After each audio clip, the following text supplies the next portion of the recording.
Ethan Carter drove into the Pine Barrens expecting an empty forest. But the first thing he noticed was how many roads ended without explanation. Asterisk. Ethan Carter drove into the Pine Barrens just after sunrise, following a map that looked more confident than he felt. The road narrowed and then split again, and every turn seemed to remove something familiar from the landscape. He noticed old posts without signs, and driveways that led to nothing but trees. The radio lost its signal and never quite found it again. When he stopped once to check his notes, he realized the air smelled faintly of wet leaves and iron, and that the forest seemed to be listening rather than making noise. He started driving again slowly. He reached the small town by mid-morning, a place that looked temporary, as if it had been set down and never adjusted. A diner stood open with 2 trucks outside, and a gas station hummed without customers. Inside, he saw Martha Hale sitting by the window, exactly where a clerk had said she usually sat. She did not look surprised to see him, only tired. And when he introduced himself, she studied his hands as if measuring how long he would stay. Outside, the trees pressed close to the buildings, and the sky felt narrower than it should have been. They drove together for a while, not speaking much, and the road returned to its habit of dividing and forgetting itself. Martha pointed out places that no longer had names, and he wrote them down anyway, though he knew it would not help. They passed a clearing where the ground stayed dark even in the sun, and a line of trees that grew in a way that suggested a fence that had been removed. When he asked about it, she only said some paths were not meant to stay open. The car clock lost a minute, and then gained 2. He parked near a shallow stream and walked alone for a short distance, wanting to see how the place felt without a windshield between him and it. The water moved slowly and carried lines of foam that gathered and broke apart. He found tracks in damp sand that might have been from a deer, except they were spaced with a patience that made him pause. A breeze moved through the trees, but did not reach him, and for a moment he had the sense of being counted, as if something were keeping time with his steps. He returned to Camp Dot by late afternoon. The light had changed in a way that made distances unreliable, and Ethan noticed that sounds did not arrive from where he expected. A branch snapped somewhere, and the echo came from another direction entirely. Martha waited by the car and watched the tree line as if it might lean forward. He wrote down what he could, including the times, and then crossed one out because his watch disagreed with itself. When the forest grew quiet again, it felt arranged, not empty.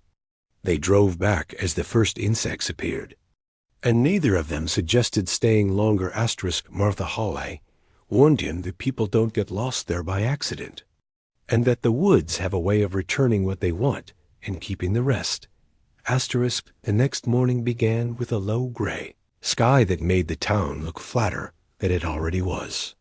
Ethan walked the short main street and noticed how many shops had windows that were either covered or showing the same few items for years, as if nothing new was expected to arrive.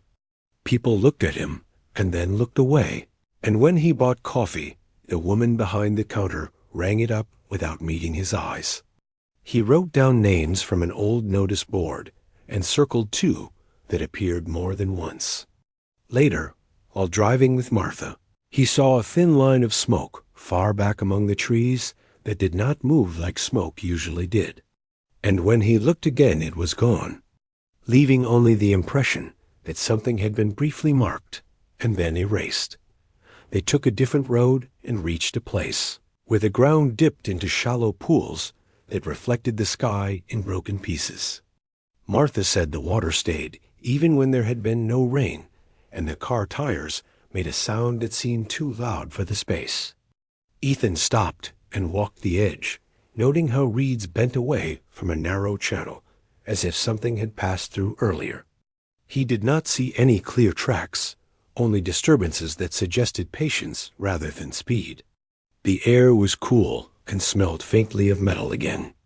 A distant engine could be heard for a moment, and then the sound folded into the forest and did not come back.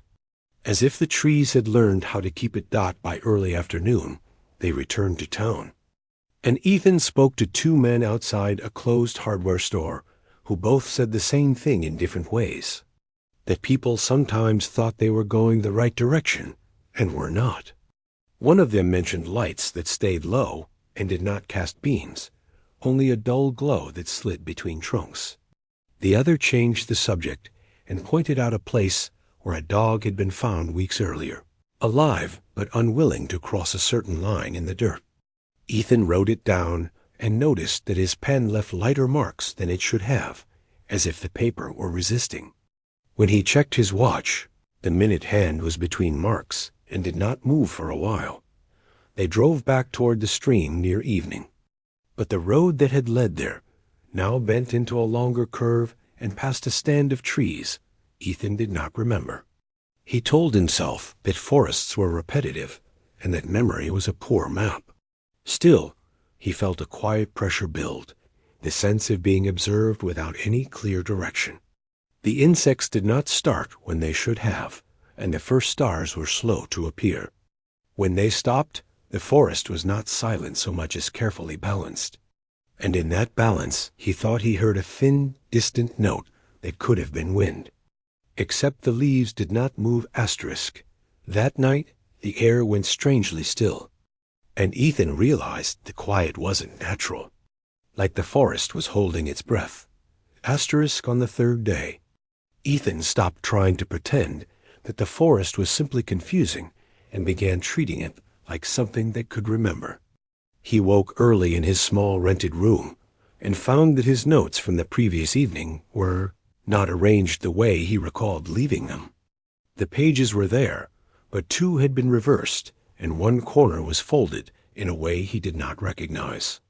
He told himself it meant nothing and still wrote down the time, even though his watch was now a full 5 minutes behind the clock in the hallway.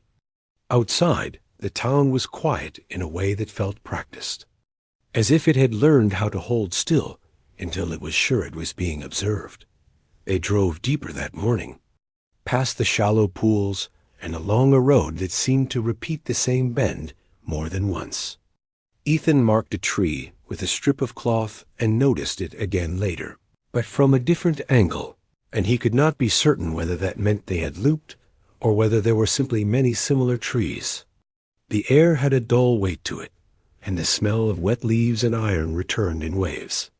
They stopped near a stretch of ground where the undergrowth was pressed flat in long, narrow lanes, not crushed, but guided, as if something had passed through carefully and more than once. Ethan walked a short distance alone and listened. He could hear the usual small sounds, but they came and went without a clear pattern, and between them there were pauses that felt longer than silence should be. He noticed that his own footsteps did not always echo the same way, and once he had the brief, unreasonable thought that something else was matching his pace from farther back. He did not turn around immediately. When he finally did, it was only the narrow road and the trees standing too close together. In the afternoon, they returned to town and spoke to people who did not want to be remembered for what they said. The same details kept appearing, always framed as mistakes or misunderstandings, always placed at the edge of something else. A boat found on the wrong side of a bank. A fence that had been taken down and put back up in a different line. A sound at night that did not travel the way sound should. Ethan wrote it all down and noticed that his handwriting had grown smaller without his intending it. They went back out near dusk, and this time the light seemed to come from nowhere in particular, as if the sky were reflecting something below it. The road narrowed and then widened again, and he had the sense of being allowed through rather than simply driving. When they stopped, the forest did not respond. There were no insects yet, no birds settling in. In that waiting, Ethan heard the thin note again, distant and steady, and this time he could not tell whether it was moving closer or whether the space around him was changing instead. In the morning, he found prints in damp sand that looked almost familiar, until he measured the spacing and felt his stomach tightened out asterisk by the fourth day. Ethan's sense of direction had begun to feel more like a suggestion than a tool. He still carried the map and still made marks on it, but he no longer trusted the lines to stay where they were drawn. That morning, he and Martha returned to the same stretch of road they had driven twice before, and yet the shallow pools beside it were now farther apart, as if the ground between them had quietly stretched during the night. He said nothing, and only wrote down the time, then crossed it out when his watch hesitated again. The air was cooler, and the forest seemed to hold its distance, neither closing in nor opening up. They parked near a place where the trees grew in a wide arc, leaving a corridor of shadowed ground between them. The soil there was darker and carried, the same metallic smell that had followed them since the first day. Ethan noticed long, shallow marks in the dirt that did not look like drag marks and did not look like footprints either, only a repeated suggestion of passage. He walked the length of one of them and found that it ended without any clear reason. When he looked back, the car seemed farther away than it should have been. For a while they stayed quiet, listening. The forest produced small sounds, but they arrived out of order, a rustle without a source, a distant crack that did not echo, the faint movement of something heavy that never revealed itself. Ethan tried to fix the positions of things in his mind, the line of trees, the curve of the road, the place where the light was thinner, but each time he felt he had it, something shifted slightly, not enough to be obvious, just enough to make him unsure. He wrote notes anyway, aware that his handwriting no longer matched itself from page to page. They drove back toward town in the afternoon, and on the way they passed the same broken fence twice, though neither of them said it out loud. At a small store, a man mentioned that a hunter had once followed a trail for hours and ended up behind his own house, and then stopped talking as if he had said too much. Martha watched the windows while Ethan paid. Outside, the sky had taken on a pale, colorless look, and the sun seemed more like a bright idea than a solid thing. They went out again near evening, not because either of them wanted to, but because it felt worse to stay. The road carried them to a place where the trees were thinner and the ground sloped gently down. There, the forest grew quiet in the careful way he had begun to recognize. No insects, no birds, no wind had reached them. Ethan stepped away from the car and felt the same thin note return, not louder, not clear, just present, like a line drawn across the air. He could not place its direction. For a moment he had the strong impression that the forest was not waiting for them, but arranging itself around them, and he understood that whatever pattern was forming, they were already part of it. Asterisk, the locals. Spoke in half sentences and changed topics too quickly, but the same detail kept repeating. Lights moving low between the trees, never high enough to be a plane.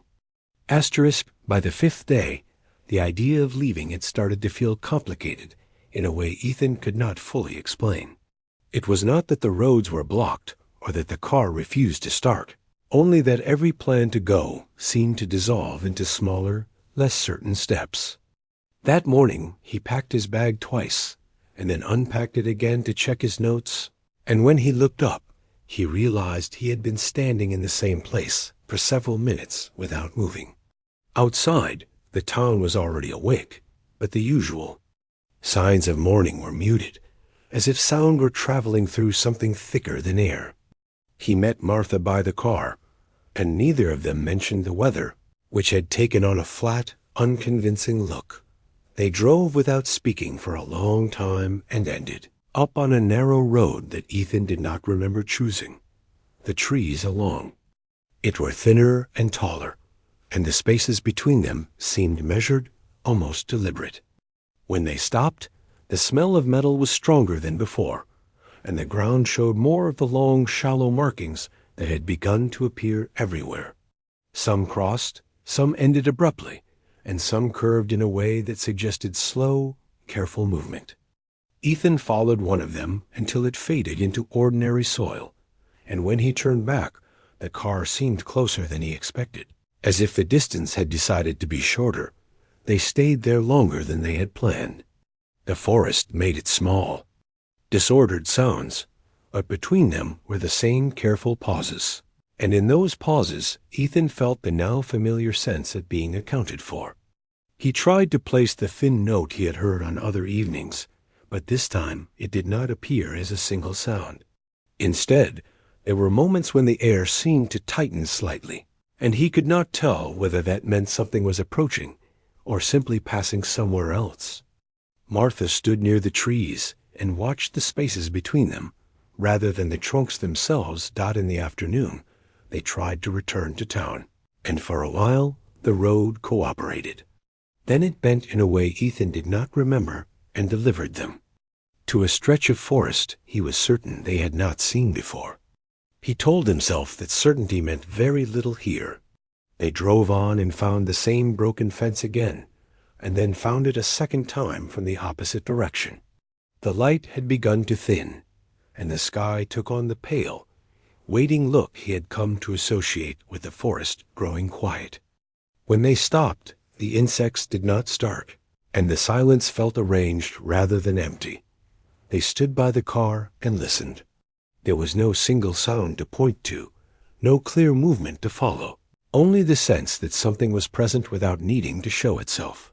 Ethan realized that he could no longer say with confidence where the nearest road out actually was, only where it had been yesterday, and that yesterday felt less reliable with each hour. He wrote the time down and did not bother checking his watch. When the thin note finally returned, it was so faint that it could have been his own breathing, and yet he knew it was not. And he understood that whatever they had been circling all these days, it was no longer content to remain only at the edges of their attention. Asterisk.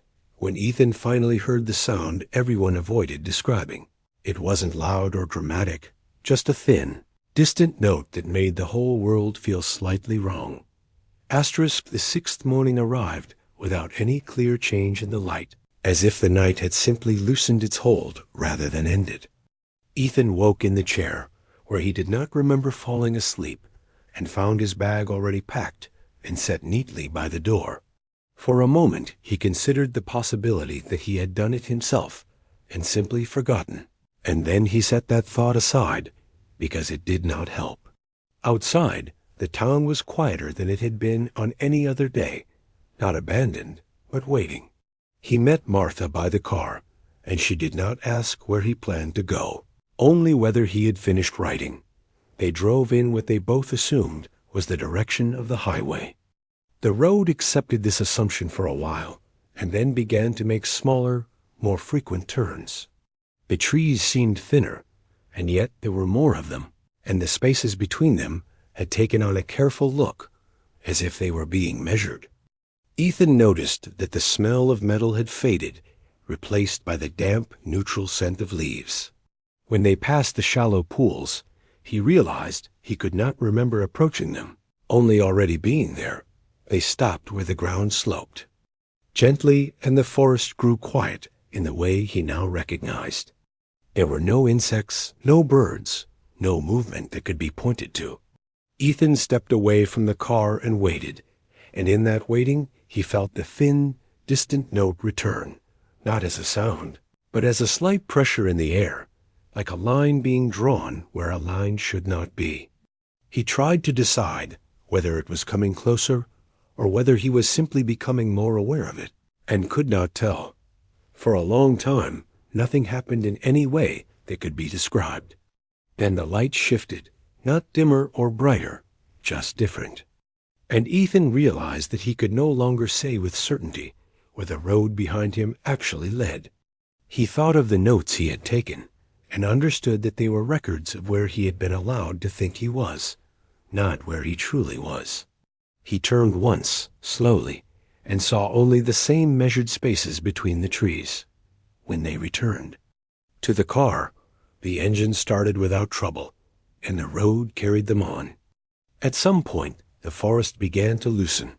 and the town appeared with a familiarity that felt almost rehearsed. They did not speak. Ethan drove out of the Pine Barrens later that day, or believed he did, and the highway accepted him without comment. Weeks later, in his apartment, he would find one of his notebooks on a shelf and not remember placing it there. Inside, the pages would be in an order he did not recognize, and on the last page would be a time written without a date. He would try to remember what it meant and fail, and sometimes, in quiet rooms, he would notice a thin pause in the air and wonder whether it was only the building settling, or whether the forest had simply learned a longer way to follow.